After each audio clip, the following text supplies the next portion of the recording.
Bible का परमेश्वर हमें बताता है कुत्ते की अपनी ये विशेषता होती है। और दूसरी चीज, कुत्ते का परिवार नहीं होता है, उसकी अपनी एक फैमिली नहीं होती है। कुत्ता अपने शारीरिक जीवन में किसी को भी पत्नी बना सकता है। इस तरीके से आज कितने ऐसे लोग हैं जो अपने पारिवारिक जीवन के अंदर में इसी प्रकार का व्यवहार करते हैं। परमेश्वर ने हर एक नर के लिए एक नारी रखा है, परंतु वे उससे अतृप्त होकर के कहीं ना कहीं किसी और गैर के पीछे चलने लगते हैं। ऐसी दशा में कहीं ना कहीं हमारे अंदर कुत्ते के ये दूसरे आचरण नजर आते हैं। अपनी पत्नी को छोड़ किसी गैर के साथ नाजायज अनैतिक संबंध।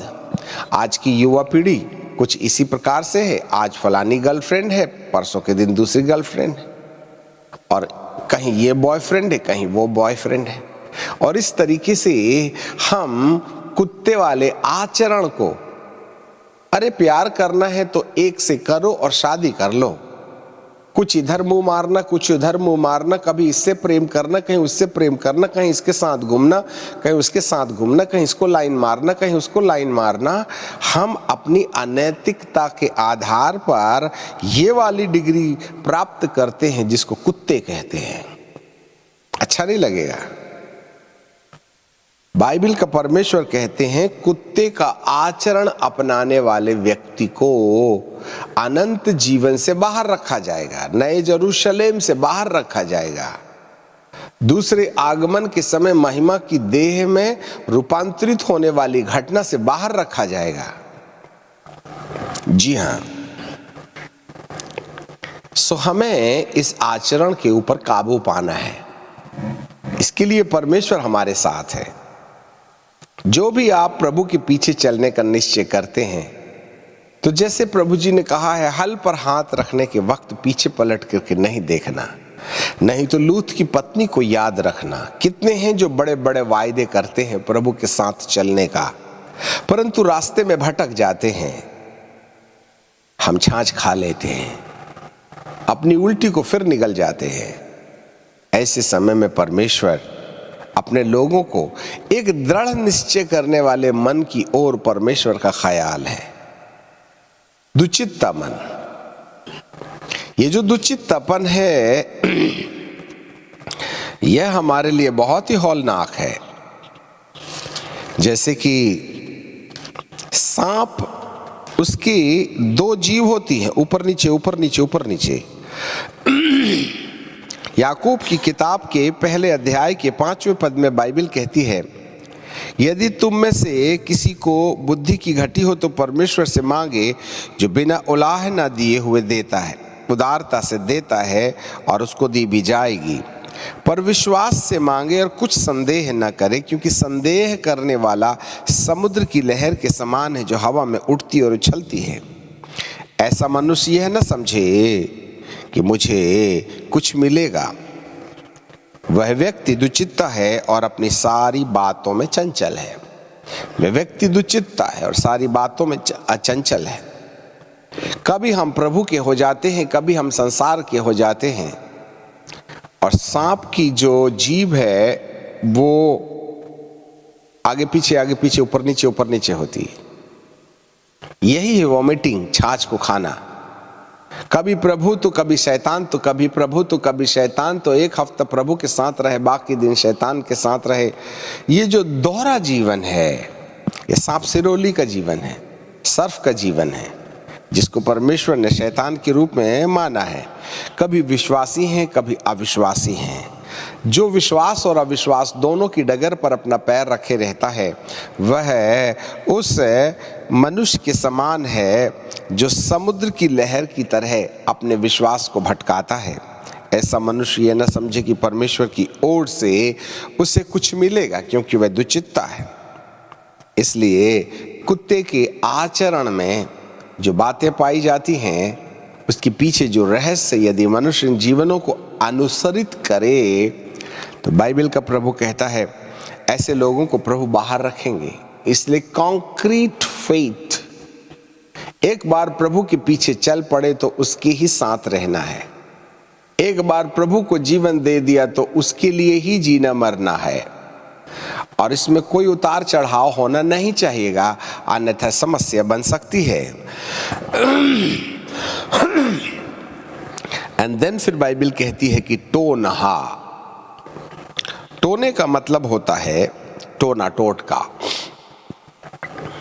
परमेश्वर की परमेश्वरत्वता को पहचाने बिना, परमेश्वर अर्थात पवित्र आत्मा,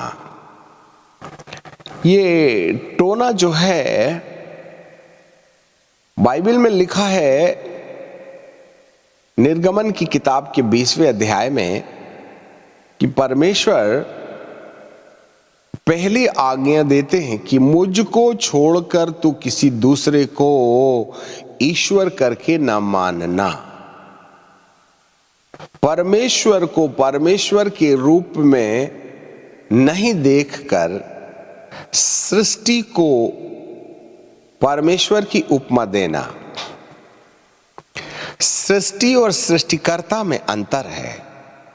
सृष्टिकर्ता वो है जिसने सृष्टि बनाई है, और यदि कोई सृष्टिकर्ता के द्वारा बनाई गई सृष्टि को सृष्टिकर्ता समझ बैठे और उस पर आस्था रखे, अब सृष्टि जो है, चाहे वह नदी हो, चाहे वह पहाड़ हो, चाहे वह जंगल हो, चाहे पेड़ पौधे हो, चाहे पत्थर हो, चाहे सोना हो, चाहे चांदी हो, चाहे लक्कड़ हो, या फिर सृष्टि में पशु हो, पक्षी हो, गरुड़ हो, या फिर मनुष्य हो जिसकी आराधनाएं की जाएं, या स्वर्ग के वो स्वर्गदूत हों जो तेजोमय हैं, जिन्हें परमेश्वर पिता ने या तो गिरा दिया है या वे वहां हैं। भारी मात्रा में जिन लोगों ने लूसीफर के साथ, मुख्य स्वर्गदूत के साथ घमंड के संपर्क में जाकर ईश्वर की आराधना करने के बजाय खुद की आराधना पसंद किया, ऐसे लोगों को परमेश्वर पिता ने वहां से अलग किया, दूसरे तीसरे आसमान से नीचे गिरा दिया। कुछ स्वर्गदूत, कुछ नहीं, भारी मात्रा में स्वर्गदूत आज भी स्वर्ग में है। इसलिए जब कभी भी कोई स्वर्गदूत मनुष्य से बात करने आया और यदि कोई व्यक्ति उसको आराध्य भाव से समर्पित हुआ तो उसने डांट करके कहा कि मेरी आराधना नहीं, वरन परमेश्वर की ही आराधना किया करना, क्योंकि वही महिमा और आदर के योग्य है। परंतु कितने लोग हैं, चाहे गिराए हुए स्वर्गदूत की आराधना करते हैं या फिर स्वर्ग में रहने वाले स्वर्गदूत के सामने गिर पड़ते हैं। ऐसे समय में हमारी सबसे बड़ी जरूरत ये होती है कि हम उसकी आराधना से बचे रहें। नंबर 2, जब कभी कोई सृष्टि की बात की आराधना के द्वारा अपने लाभ का रास्ता खोजता है, फिर से सुनिएगा, जब कभी भी सृष्टि की आराधना करने के द्वारा अपने लाभ का रास्ता खोजता है, इसमें सबसे प्रचलित है गिराए हुए स्वर्गदूत, जिनको शैतान भी कहते हैं। शैतान को आत्मसात करते हुए उनका साधना से, तंत्र से, मंत्र से, विद्या से उनको नियंत्रित करते हुए उनको अपनी इच्छा पूर्ति के लिए इस्तेमाल करना, यह होता है टोटका। नहीं जी, काला धागा बांध लीजिए गले में, तो प्रभु रिटायरमेंट ले लिए क्या? लड़का है तो अभी उसको चूड़ी पहना देते हैं काली वाली, नजर लग जाएगी। कालक लगा देते हैं, गोरा है ना बच्चा, नहीं तो गाल में तिल बना देते हैं। गोरे गोरे बच्चों को देख करके कहीं किसी की ढीठ लग जाए, नजर लग जाए। हमारी आस्था परमेश्वर पर नहीं है, हम डरते हैं नजर से, इसलिए इस्तेमाल करते हैं कालक को। जितने भी डोरे धागे बनाए जाते हैं, बांधे जाते हैं, उसके पीछे टोटका है। जी हाँ, आज शनिवार है, लोहा नहीं खरीदते, शनिदेव आ जाएंगे, तो परमेश्वर गए क्या? दिनों को विशेष, आज मंगलवार है इसलिए मंगल काम करिएगा, आज शनिवार है इसलिए शनिवार में ज्यादा खरीदी नहीं करना। तो क्या परमेश्वर ने शनिवार नहीं, मंगल को परमेश्वर ने बनाया है, शनिवार को शैतान ने बनाया है। फिर मंगल और शनि में क्या है? ये दिनों की शुभ और अशुभ आज वसीह समुदाय नहीं सर, मंगल को और बुधवार को जो है ना, वेडनेसडे को मैरिज होना चाहिए, सैटरडे को नहीं होना चाहिए, ऑफ डे है। बाइबल कहती है 7वां दिन परमेश्वर के हैं।